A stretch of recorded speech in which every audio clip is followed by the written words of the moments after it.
Now we're going to study the principles of simulation system design. So we were talking about system, then we talked about the model, and now then we talked about the simulation, and now these all come together in simulation system design, right? Means simulating a system and by way of designing it through models, right? So these are some principles. I think there are like, how many of them? There are 10 from here, like this. There are 10 principles. There could be more, but these are the most important in case of designing a model and a simulation, right? So these three things come together. They are I'm going to remove this so I can read it out. They are fundamental guidelines to ensure the effective development and implementation of a simulation system. It was model, it was system, it was simulation. No, they all come together in a simulation system. These principles help to design simulations that are both accurate and efficient, and they can provide insights. And then the Bungart's book, we are going to these principles emphasize the importance of structure, efficiency, and usability when building simulations system. First is modularity.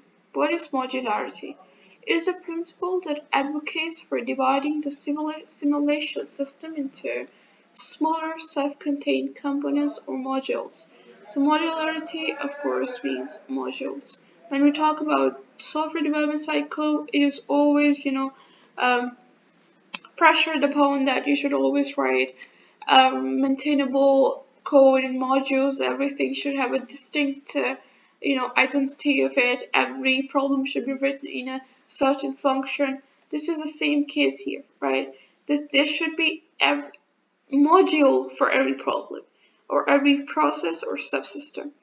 So it gives more flexibility because you can develop, you can modify and test each module independently.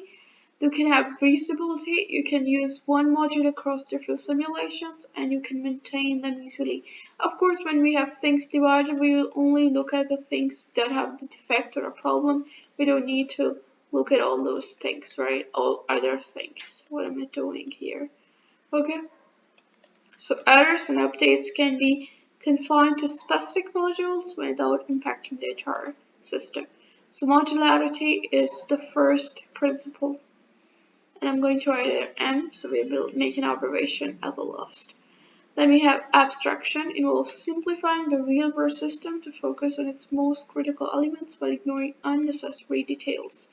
We talked about this aspect in defining the problem, that we don't need to always consider everything about a system to be simulated, we will consider certain portions of it to be simulated. This health principle helps create a manageable simulation model by reducing complexity without losing essential behavior, right? And then we have levels of abstraction. We can have high-level abstraction, which focuses on the broader system behavior, like simulating traffic flow at a city-wide level. And we will use or low-level abstraction captures fine results, simulating the behavior of individual vehicles at an intersection, right? So abstraction simply means, you are going to remove certain details that are not important.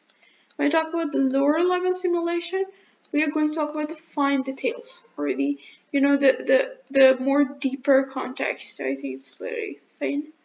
The more deeper context, we're talking about every vehicle at an intersection. But in the high level abstraction, we are going to talk about the broad system behavior, like how the traffic flows in a city. So for example, how can I give it examples? For example, this is my traffic flow system. These are roads here. And if I want to, check about if I want to modulate or simulate the system, the whole system, it will be like high level abstraction, right? Because I'm kind of, maybe ignoring the details here or here or here. I'm just talking about the whole system. But maybe I only talk about the number or the behavior of the individual vehicles at an intersection, like some cars are moving from here to here. So I only talk about them. That would be really low level abstraction because I'm really going deep down to the things to understand them better, right? Okay, so they say using, it depends on the simulation, what type of abstraction you would use, right? So high level abstraction is about abstracting a big border system, and low level abstraction is about really looking at the finest details, right? Like behavior of individual vehicles. Then we have fidelity and accuracy. Why I always do this? Fidelity and accuracy. Fidelity refers to how closely the simulation mimics the real-world system, while accuracy refers to how precise the simulation results are compared to real-world data. This is also really important stuff here, so you need to also learn about it. But the fidelity simply means that how the simulation, how much or how better or how realistic your simulation is, right? We're not talking about the interface that should look realistic, no. We should talk about the behavior, right? That how it is really mimicking the real world system, and the accuracy refers to how precisely the simulation results are compared to real world data. So fidelity is how the simulation mimics the real world system, and accuracy is how precise the simulation results are compared to real world data, right? So they are not both the same. One is really mimicking the system, and one is really mimicking the data, right? Balancing fidelity and simplicity. Increasing fidelity means increasing, the interaction with the real world system. Adding more detail often increases the complexity, for sure, but requiring more computational resources. But the goal is to maintain a balance where the simulation is detailed enough to answer the question, but not overly complex. What are trade-offs? In some cases, it may be acceptable to sacrifice fidelity in less critical areas to enhance performance. Like, it doesn't really matter that the simulation looks as really real as the real world system, right? But yeah, the simulation results should be according to the real data. That's accuracy is more important than fidelity. Okay. Again, to recap, fidelity is about how accurately or how closely the simulation, the system mimics the real world system, and accuracy is how precisely the simulation results are close to the real world data. Then we talk about the efficiency and performance. So, as the word shows, simulation systems, especially large-scale ones, needs to be designed for efficient performance, right? This principle emphasizes the importance of optimizing the simulation to minimize resource use without compromising the accuracy of results, right? So again, the thing of trade-offs here. We have learned about them. But the thing to notice here is that simulation systems, especially the large-scale ones, right? They should be efficient, right? Because, man, why do we need simulation in the first place, right? We want to minimize resource in every case, right? Because we are humans, we want to have more profits and minimize the resources. We want it to be efficient. We shouldn't compromise too much time, memory, or processing power, and we should have efficient and accurate results, right? So this is what this paragraph says. So computational efficiency. Efficient algorithms and data structures to be used to ensure the simulation runs within reasonable timeframes. Techniques such as parallel computing or optimization algorithms can improve performance. Means this should be fast, and algorithms are always designed to make things fast. Data management, efficient management of input data, state variables, and output is crucial. Reducing memory usage and eliminating unnecessary computations are key design goals, right? So the performance should be fast because we're going to use optimization algorithms, and they should be efficient because the memory usage should be efficiently distributed. Okay, then we have scalability. What is scalability? We have learned it a lot about in the software development cycle or the software development in general. But the whole point of scalability is to make the to the ability of a simulation system to handle increasing levels of complexity or size. For example, I talked about maybe I have a city area traffic flow, and with time, there are more, the cut areas, there are more, the areas where there are more, less traffic lights, more traffic police coming in, and a little bit more complexity. So more people are coming in, more variables need to be allocated, the size is generally increasing. So in this case, how scalable my simulation system can be, how adaptable it can be to the increasing change. If it is adaptable, then it is scalable, otherwise it's not. Now let's talk about two types of scalability here. We have vertical scalability and we have horizontal scalability. So now what is vertical scalability? It involves adding more detail or increasing the fidelity of the model, right? So vertical scalability is basically increasing the closeness of the model with the real world system. Or in other words, we add more detail, we make it more realistic, so that when more size comes in or the size is increased, a scalable system can expand to simulate larger systems or more detailed models without a significant loss in performance. So vertical scalability is when we increase the fidelity and we add more detail. Horizontal scalability is when we increase the size or scope of the system, simulating more agents in an agent-based model or adding more components to a mechanical system, right? So this one is more realistic, isn't it? So first of all, we need to always simulate the system in a way that should be scalable. If it is not, we can either do vertical scalability, where we add more details or increase the fidelity or increase the closeness. And we can do horizontal scalability, where we can increase the size or scope of the system. Like we can have more agents in an agent space model and etc. Right?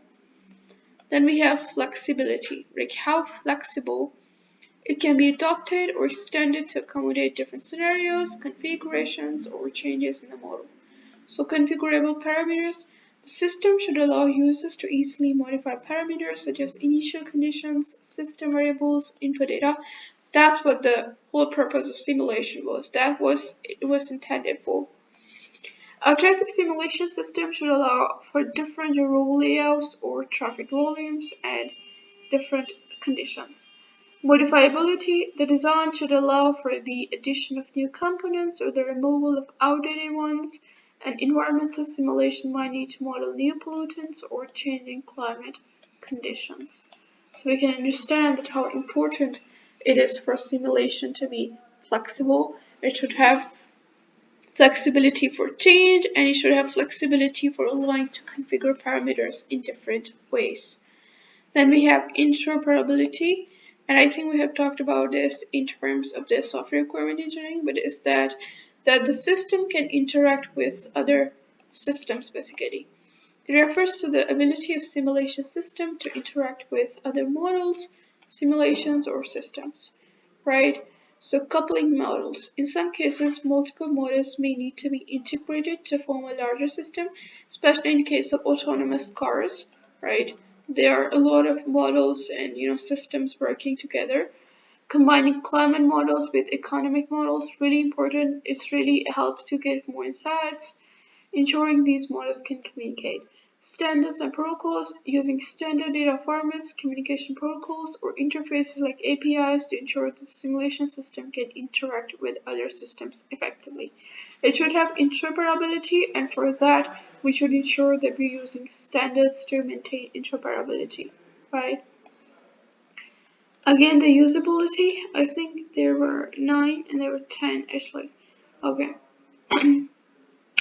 Usability, that it should be a well-designed simulation system. It should be easy to use, especially for non-experts, because the stakeholders may be non-experts, and we have talked about stakeholders in terms of software requirement tuning. Any person, people, organization involved in project is our stakeholder. Usability refers to how user-friendly the system is in terms of setup, operation, and interpretation of results. User interface it could provide a clear and intuitive interface for users to interact with the model, and graphical interfaces are really, kind of, needed here, preferred here, yeah. Documentation and help. You can have proper documentation to guide your users so they can set up simulation softwares, they can interpret results, and they can troubleshoot in case of any issues. Verification and validation, they are critical V and V, right? So V and V are also really critical principles to ensure the correctness and reliability of simulation systems. Reliability is also a kind of principle. Verification, what is verification? What is validation? We have talked about calibration. We have talked about validation first, earlier, but we also need to know about verification. Ensures that the simulation model is correctly implemented, meaning that it performs the calculations and the process as intended, verifying that the code correctly solves the equation or follows the logic outlined in the model design. Validation ensures that the model accurately represents the real-world system it is simulating, comparing the simulation output with real-world data to confirm that the model is a faithful representation of the system. When we talk about calibration with validation, we talked about in terms of data, right? With that, we test the model with the observed data, with the known data, and we kind of tweak the parameters a bit to check the model efficiency. If it passed that, it is a good model. Then we talked about the validation, where we use the unknown data to train the model, and then we can pass it if it is working well with the data. But in this case, these are the final steps after documentation. So there's a bit difference as compared to the calibration. Now we're testing in terms of efficiency, right? Now we have verification and validation in terms of, the efficiency, right? Now verification simply means that the code is implemented correctly and it does solve the equation or follows the logic that was outlined in the model design.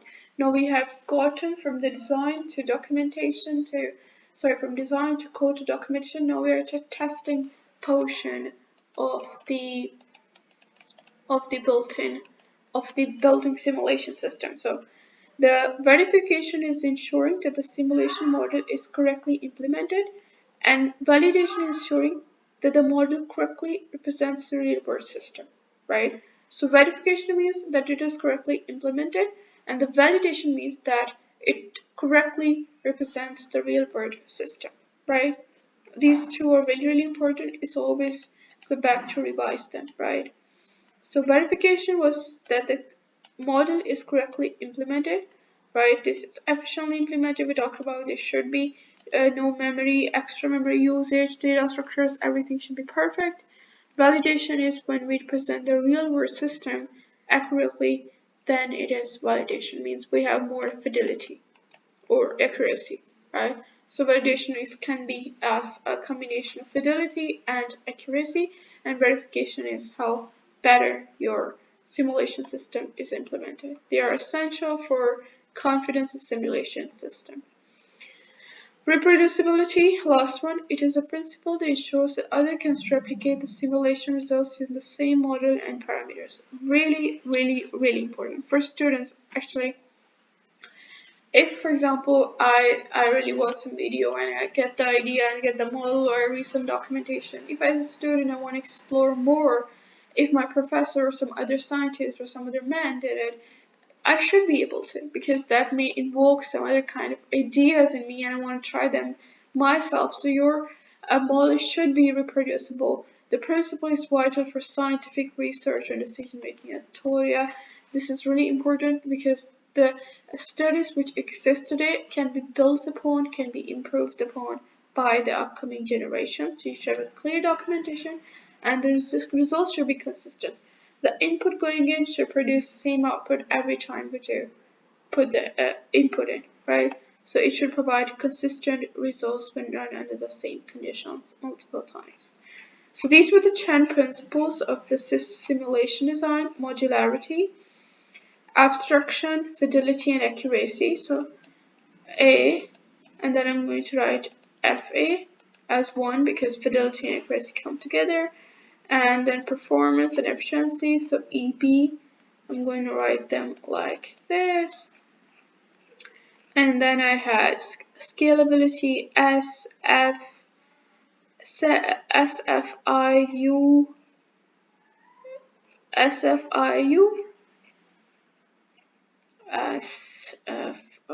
where am I? SFIU, and then I had BNV, and then I had the